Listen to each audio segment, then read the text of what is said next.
You're listening to the Unwritable Rant podcast with your host, author, and occasional misanthrope, Juliette Miranda. Go to theunwritablerant.com and you can subscribe on iTunes or connect with the show on Facebook and Twitter.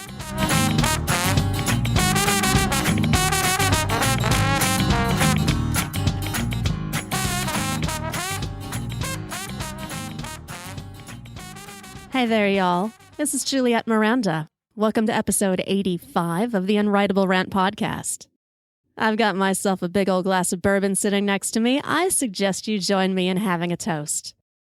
You know, bourbon is my preferred drink, but it doesn't matter. Grab something that you love, raise up that glass, and let's say cheers. All right.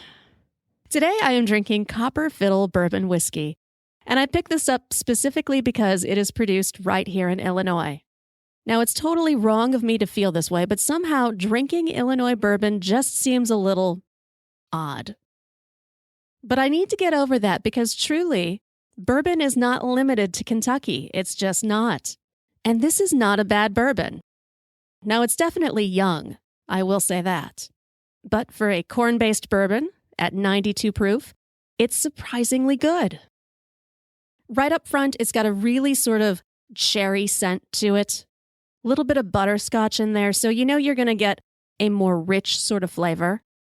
It's more smoky than I anticipated, which I absolutely like. I will say the one thing that's kind of turning me off a little bit is that it's got a little too much of a medicinal feel at the end. But there's still a really nice balance of that cherry and a little bit of woodiness. Definitely interesting, and I think there's going to be some great stuff for this bourbon in the future. So I think I've mentioned this before, but I have a very strong love-hate relationship with my car. After years of having shitty, stupid college girl-style cars, this is the first car I have ever truly been proud to own. I call it my little red wagon. It is a two-door ragtop, cherry apple red, and like most things that I own, it is also completely impractical.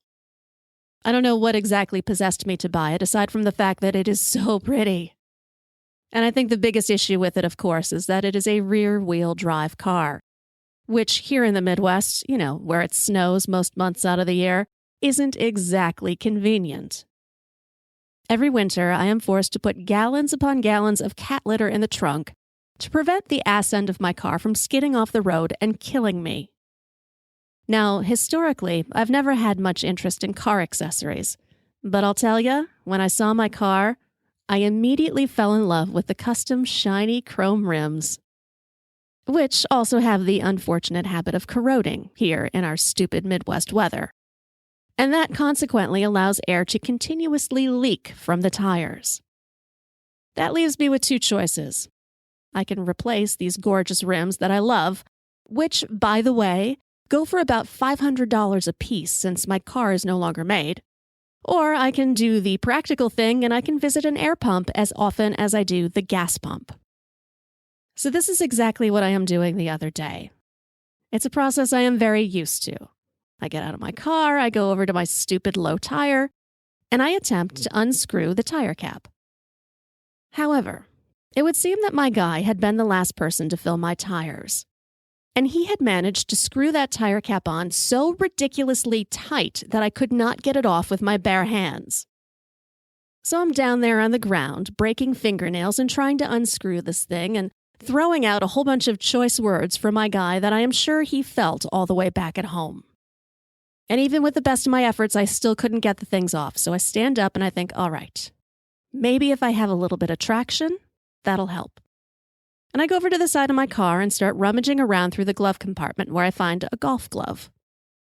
And as I'm putting it on and returning back to my tire, I notice that there is a car parked in front of me. There's a man sitting in the front seat, sipping coffee, and watching me. This kind of creeps me out, but I've got better stuff to do than worry about him, so I blow it off. And I take another attempt at that damn tire. Now, mind you, I'm wearing a skirt. A super cute, short, pink skirt on a rather windy day. I'm down there on the ground, dirtying my knees, my hair is blowing in my face. I've got a golf glove on, and that stupid cap may as well have been superglued on the damn tire. Nothing is working to get this thing off. So I am turning into a hot mess. And all the while, as I am down on my knees fussing with the tire, there is this creepy guy watching me, drinking his coffee, and clearly enjoying the show that I am putting on. So now, as I'm sure you can imagine, I'm pissed off at my car. I am livid at my guy, and I am disgusted that there is some weirdo watching me who doesn't have the decency to get out of his car and help a lady out. I stand there, swearing for a while, and even debate pushing my car into oncoming traffic and just calling a fucking Uber and being done with this nightmare. But then I remember, I have a toolkit in my trunk. My guy had put it in there a while back as part of an emergency kit, and this definitely qualified as an emergency.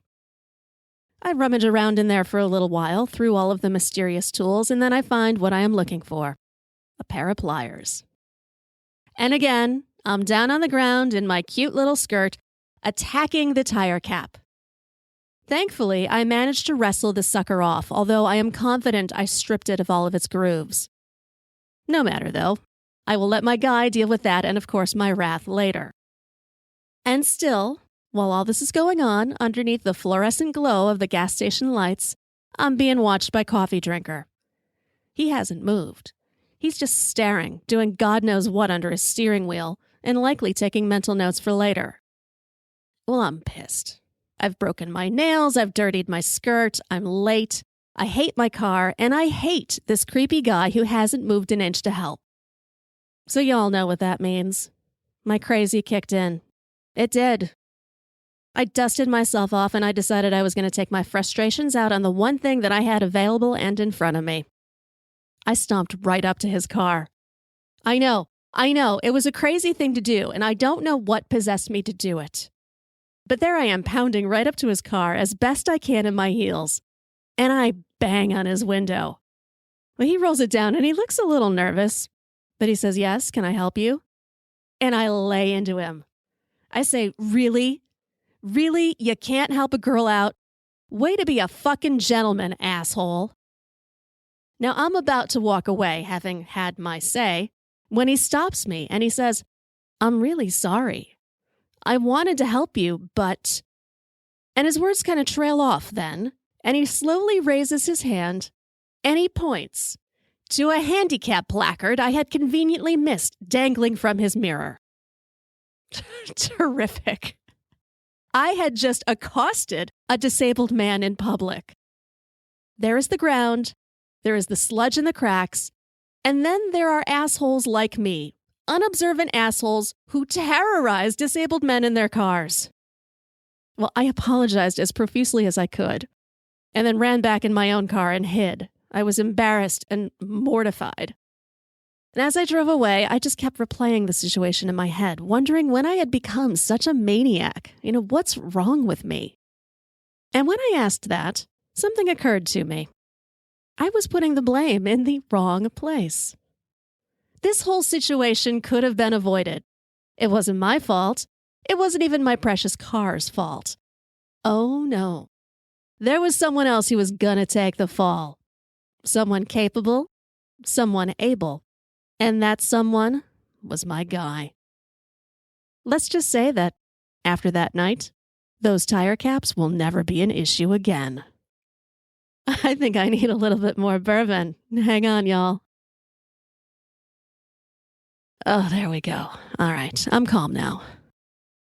Now, that was an epic meltdown on my part, but it certainly wasn't my most extravagant. No, my most extravagant breakdown actually happened after my very first real relationship went up in flames. For nearly 2 years of college, I had a glorious relationship. It was with a lovely musician that I will call the Locksmith. We had met at a strip club, of all places, which, admittedly, in hindsight, really should have been an indication that this was not going to be a forever kind of situation. That particular night, he was playing ringleader to a group of his drunken friends, and I was babysitting my friend Crazy Town. So he and I both connected under the mutual annoyance of having to be responsible.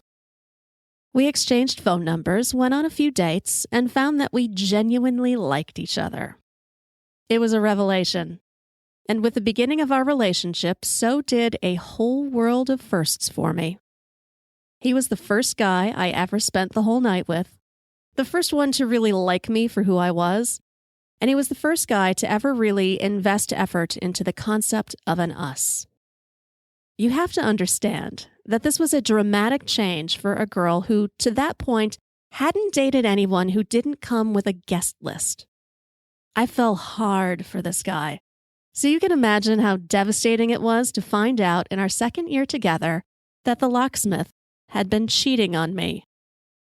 This sadly brought me to another first, my first breakup. And with it, I immediately became my own worst nightmare.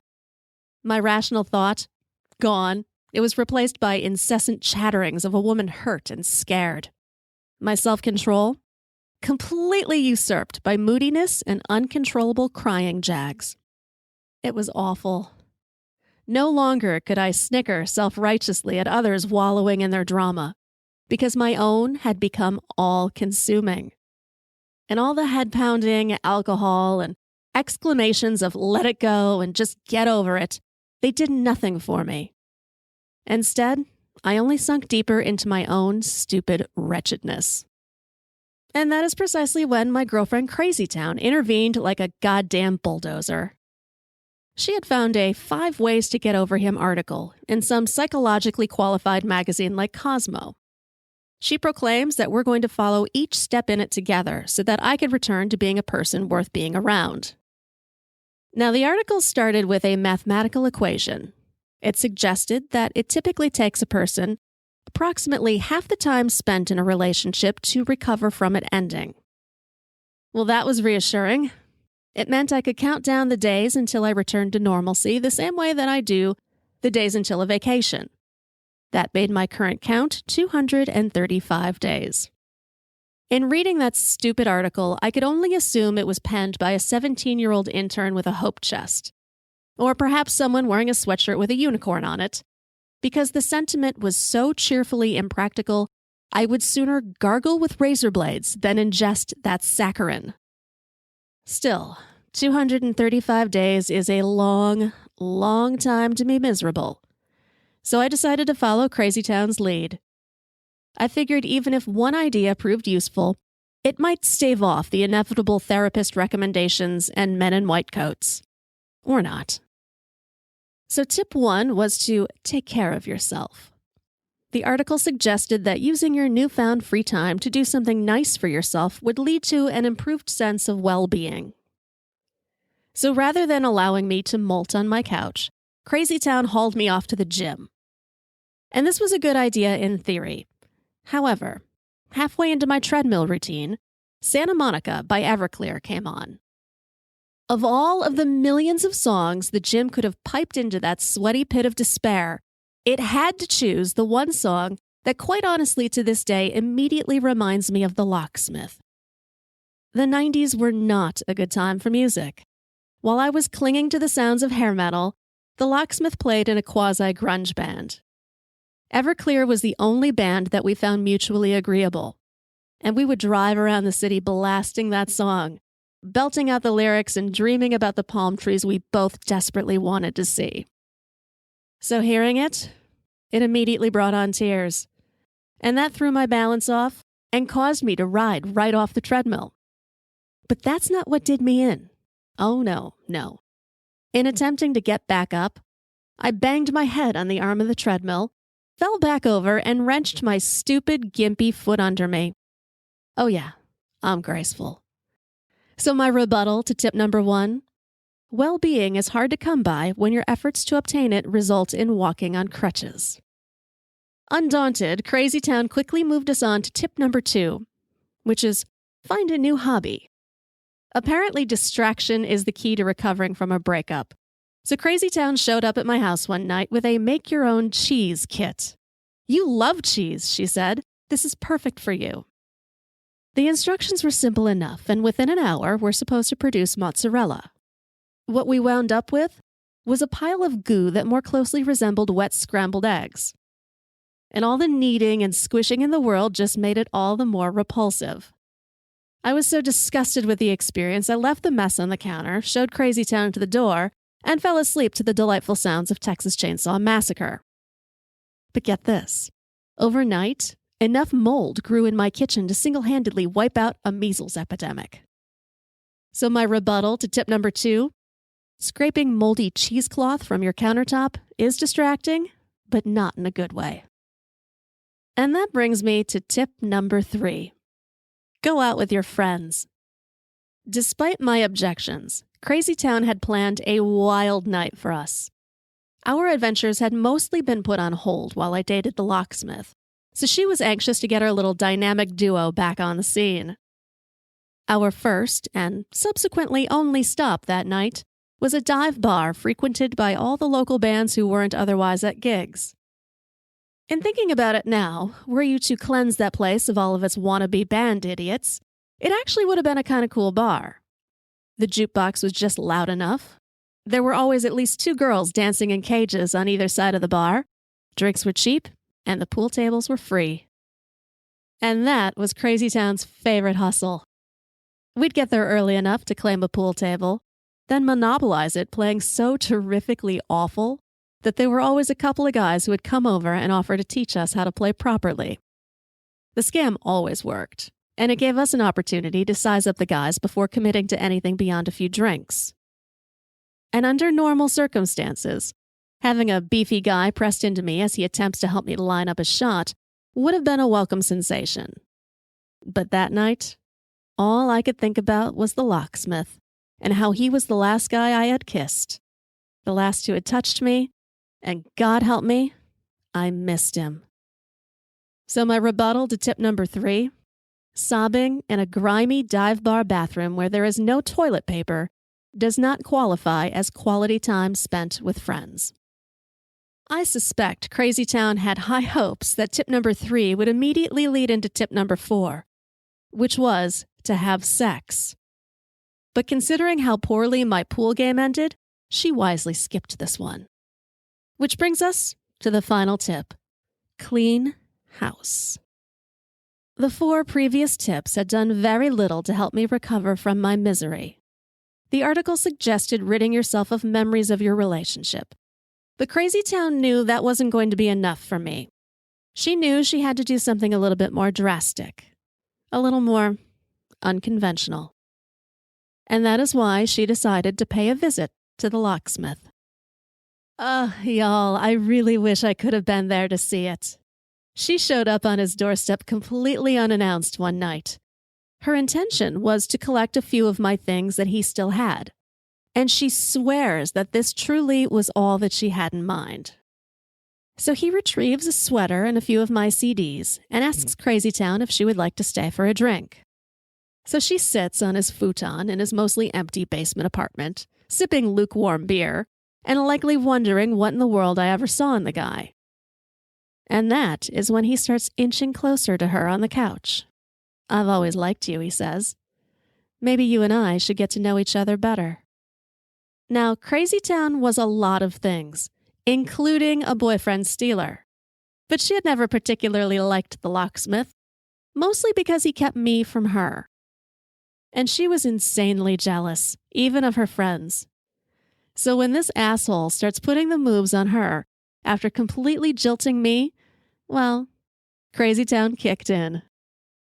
She rears back and she slugs the guy right in the nuts. A perfect blast that reduced him to a quivering, crying mess. And as he is curled up in a ball, just sobbing and cringing, she stands up, still looking to do more damage. And that is when she spots his shitty dime store acoustic guitar in the corner. He eked out a "No, don't," but she didn't listen. Crazy Town just stalked right up to that guitar, grabbed it by the neck, and starts to scream. "You broke her heart!" over and over again as she smashes the guitar onto his coffee table. She returned to me later that night a sweaty, disheveled mess, carrying the severed neck of that guitar like a trophy. Crazy Town hands me the neck, looks me dead in the eye, and says, "You are over him." I have never been quite so touched or terrified by a single gesture before in my life. But I had to hand it to my crazy friend. It worked. She and I sat down, had a few swigs of Jack, and I slowly but surely returned to myself. And now, I'm going to have a little bit more of my whiskey. Hang on, y'all. Oh, whiskey. All right. So hey, y'all. In case you forgot, I am involved in a very cool comic book project. I get to play the part of Sheriff Melinda Clare in a retelling of the 80s horror movie The Kindred. The comic book also features Jamie Bernadette as the lead, and she and I take on terrifying things in this cool retelling. If you want to check it out, just head on over to snugcomics.com. You can see a preview of the comic, and you can place a pre-order for it. And now, if you will excuse me, I'm going to return to my bourbon. I'll be back next week to chat with y'all. Until then, cheers. Go to theunwritablерant.com and sign up to get early access to interviews and new videos. You can hear new episodes of The Unwritable Rant on radiovegas.rocks every Tuesday at 4 p.m. Eastern and on ipmnation.com on Saturdays and Sundays at 6 p.m. Eastern, and hear best of episodes every weekday at 3 p.m. Eastern. And don't forget to connect with Juliette on Twitter at Morning Neurosis. Girl, you was pretty as a Sunday morning, standing on the corner at Carondelet. What you say we make our way up to Bourbon, a couple hurricanes and a hand grenade, and get blown away and let the chips fall where they may. If it's all the same, what you say, bon ton,